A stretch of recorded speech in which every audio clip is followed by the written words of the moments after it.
César Miguel Rondón, un hombre que ha escrito posiblemente el mejor libro de la salsa en la historia. Incluso se titula El libro de la salsa, y apareció en librerías en 1979, lo ha reeditado Taurus hace poco. ¿Qué es la salsa? La salsa yo le dedico un capítulo completo en el libro, ¿no? Es una expresión que sirvió para identificar el barrio, el arrabal del Caribe en la década de los 70, ya venía desde los años 60. Si bien su principal fuente de inspiración es el son cubano, tiene matices y variantes muy interesantes. Mucho de la música que se hizo como salsa en aquella década no se habría hecho en Cuba, o no habría sido susceptible de ser tocada por el son como se concebía antes. Hay mucho de amargura, de frustración, de impotencia en esta música, porque es música de arrabal, es música de perdedores que se acuestan muertos de hambre, pero convencidos de que mañana o se ganan la lotería, o se pegan el gordo, o van a conseguir a la mujer de sus sueños. En fin, es la música del carente, pero que no pierde la esperanza, y no pierde el fuelle para cada día seguir viviendo. Eso hizo que la música de salsa fuera una música que aspiraba en medio de amarguras, dolores, sufrimientos. Solo un adolescente como Willy Colón se le ocurre hacer un tema que diga: el malo de aquí soy yo porque tengo corazón. Lo pone a uno más o menos en el contexto, ¿no? Y lejos de él tocar ese son con una orquesta muy bonita y muy bien arreglada, lo tocaba con 2 trombones, y por lo general el segundo desafinaba conscientemente con relación al primero, lo que le daba como más agriedad, más... Hay una música con rabia, ¿no? Pero bailable, porque eso es una de las características de esta cosa tan rara y risueña que somos los latinoamericanos, y más aún los latinoamericanos de esa cuenca maravillosa que es el Caribe. Pero esa clave de la salsa, ese cla, cla, cla, cla, cla, ¿eso de dónde salió? ¿Es esa mezcla de son cubano con guaguancó, quizá incluso con jazz, dicen algunos, sí, ese con el bolero? Cla, cla, cla, cla, es moro, eso es árabe. No me mire así, Juan. A ver, ¿cómo así? Fíjese, oiga usted la música árabe. Trate de hacer una abstracción. Imagínese en un tiempo X, ¿no? Para no complicarnos la vida con los patrones históricos. Hay un canto lánguido de notas sostenidas, como si fuese el imán convocando los creyentes, al rezo. Bien. En la parte anterior hablábamos de Al-Ándalus, y Al-Ándalus, lo que después fue Andalucía, fue el imperio ese moro que estaba allí. Y allí el canto se hace también de notas largas, lánguidas. Solo que allí se le incorporan otros elementos. Ese lamento que va arriba con sus notas muy largas, resulta que se hace flamenco en Andalucía. Sí. Y en Andalucía empieza la palma a marcarnos cadencias, a marcarnos unos ritmos curiosos. Ese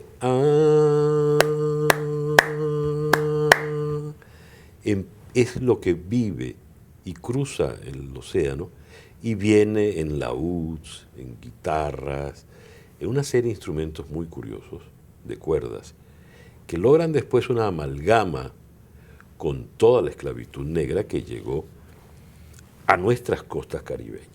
El fenómeno de esta imbricación se puede estudiar en muchas latitudes del continente, pero yo me circunscribo al hecho caribeño. Entonces esa clave, con esos cantos así, ahora a usted yo le pido, así como le dije, cierre los ojos, imagínese en el desierto. Ahora, Juan Carlos, téngase la fineza, cierre los ojos y se lo imagina y lo va a tener entonces frente a las costas del Mar Caribe. O en Cali. O en Cali. Que Bueno, sea Pacífico es otra cosa, no importa. O en Pero Caracas, pero es un país caribe. y ahí lo va a tener usted ahí. Ajá. A bailar. Ajá. Es exactamente lo mismo. Leía yo que el término salsa se popularizó o empezó a usarse en Venezuela. Hablan de Cheo Marchetti, un hombre que se fue a México, regresó a Venezuela, pero además también dicen que tal vez la primera persona que lo usó fue Fidias Danilo Escalona en una entrevista a Richie Ray, porque le dijo a Richie Ray, ¿qué es lo que tocan ustedes? Y él dijo, nosotros tocamos sabor como el ketchup. Él le preguntó a Escalona, ¿qué es eso del ketchup? Que es la salsa de tomate aquí en Estados Unidos. Y dijo, no, pues una salsa que les echan a las hamburguesas en Estados Unidos. Y Fidias Danilo Escalona dijo, entonces lo que ustedes tocan es salsa. Ese es el origen y es cierto que se empezó a popularizar en Venezuela, porque en esto siempre hay mucha leyenda. Mire, le voy a contar algo. Con la palabra salsa ha habido una de las discusiones más absurdas, ridículas y bizantinas de las que se pueda tener memoria. Claro, habida cuenta que estamos hablando de caribeños, que son ya de suyo habladores y exagerados, y si son músicos, muchísimo más. La discusión no tiene ningún sentido. En realidad, el asunto salsa como tal es que se hace mediante un mercadeo muy inteligente por parte de la gente de Fania All Stars en la década, desde los comienzos de la década de los 70. Y eso es Johnny Pacheco. Eso es Pacheco y Jerry Masucci, Itzy Sanabria y todos ese combo, que lo empiezan a manejar con toda la conciencia del caso. Y termina llamándose salsa. Entonces, Tito Puente se molesta porque él tiene años tocando eso y no se llamaba así. Él dijo, ¿y ¿cuál salsa si eso es lo que llevo tocando yo 20 años? Pero es verdad y no es verdad lo que dice No era Tito. lo mismo. No es lo mismo. No. Entonces, ¿a dónde vamos? Yo digo en el libro, hay un felpudo en la entrada de la casa, ¿no? Y entonces usted tiene una discusión muy, muy fuerte por si el felpudo dice bienvenido o welcome, salsa o son. No pierda tiempo, lo importante es el caserón que está detrás del felpudo, ¿no? Ahora, le cuento dos detalles.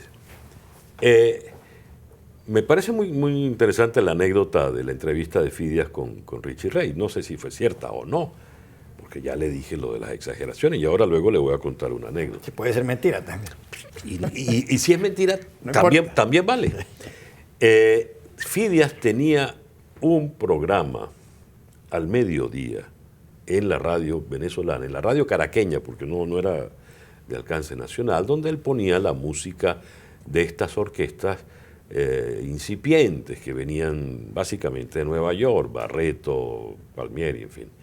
Y entre los patrocinantes estaba la salsa de tomate Pampero, una fábrica venezolana. Y había una cuña de televisión, un comercial de televisión, donde el eslogan de la salsa era pásame la salsa, pásame la salsa. Había una familia en una mesa, pásame la salsa, pásame la salsa.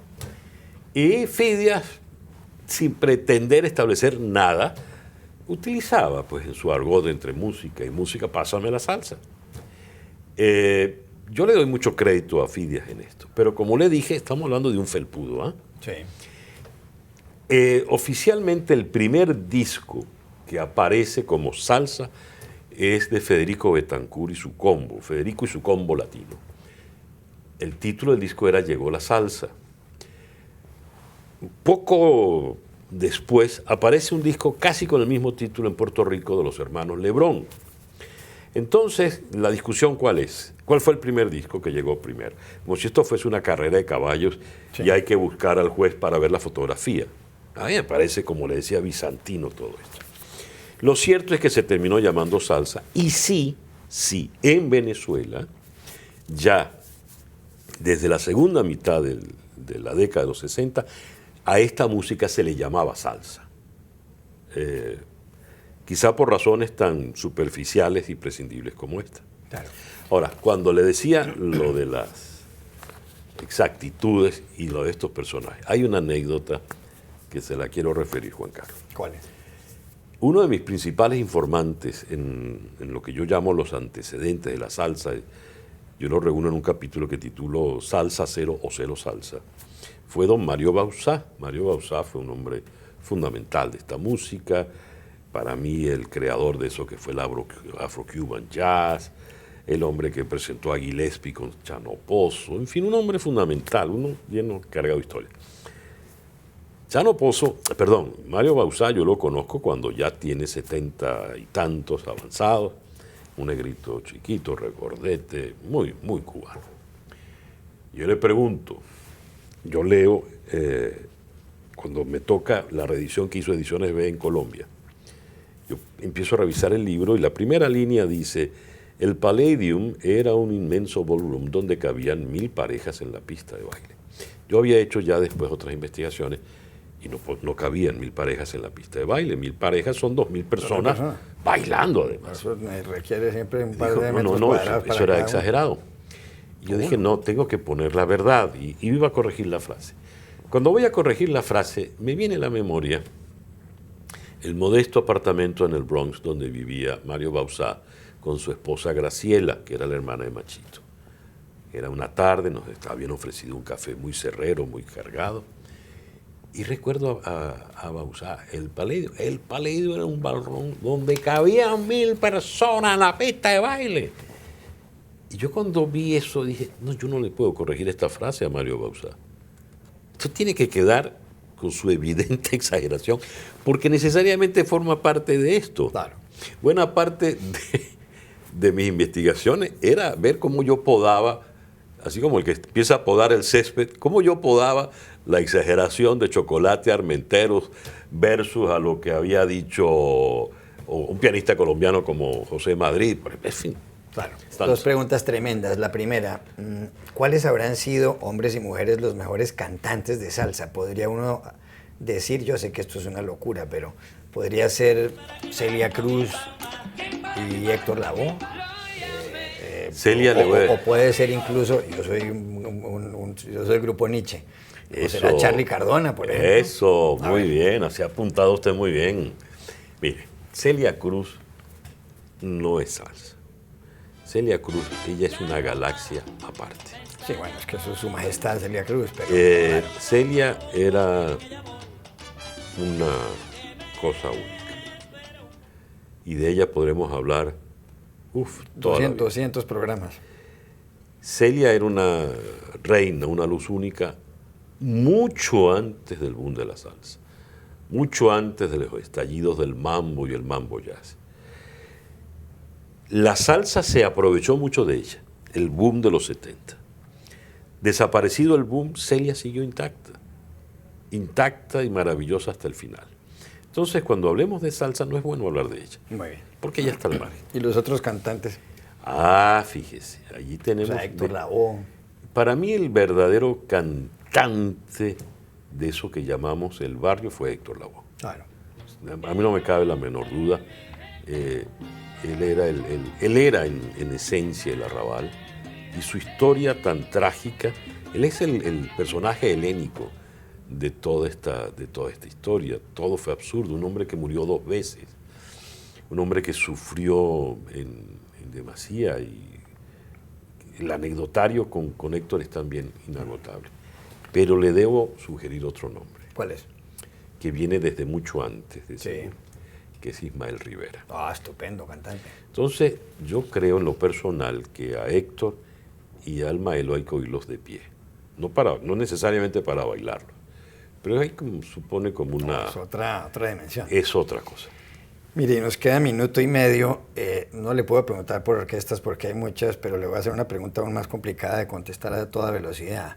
Si una persona no tiene ni idea qué es la salsa y usted le pide que le ponga las 3 canciones para usted que son cumbres de ese género musical, ¿cuáles le pone?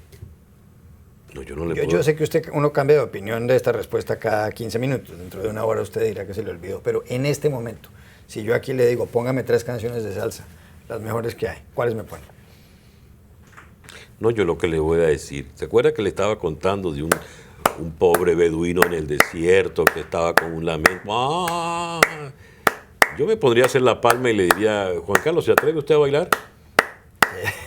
Y ahí vamos y echamos un pie. Claro, pero ¿cuál canción, cuáles tres canciones? Dígame tres buenas canciones de salsa que a usted le gusten mucho. Mire, Ismael Rivera, El Nazareno. Héctor Lavoe. Creo que Mi Gente o El Periódico de Ayer. Piraña. El cantante. Piraña. Sobre tierra dormida, duramente abatida por la luz del sol. Me falta una, me da chance para una claro. más. No, y si quiere dar tres más. Yo... No, ya que mencionó a Ricky Reyes, el Jala Jala es inevitable. Muy buena. El piano al principio. Y ese disco, él estaba muy popular en las ferias de Cali en aquel entonces. Voy para Colombia, me voy para Colombia, mi hermano. Llorarás de Oscar de León, es bueno tenerlo en cuenta. Y Siéntate ahí de Oscar de León es bueno. Siéntate ahí para que veas al nene. Así es la cosa. Fíjese que es muy curioso ese tema, porque en América Latina y en el Caribe, los hombres son los que se van y las mujeres son las que crían. En este caso la mujer se fue y él fue el que crió al niño. Siéntate ahí. Para que veas al nene, ya está grandotote y se va solo. Y se va solo a la escuela, se va solo y se viene.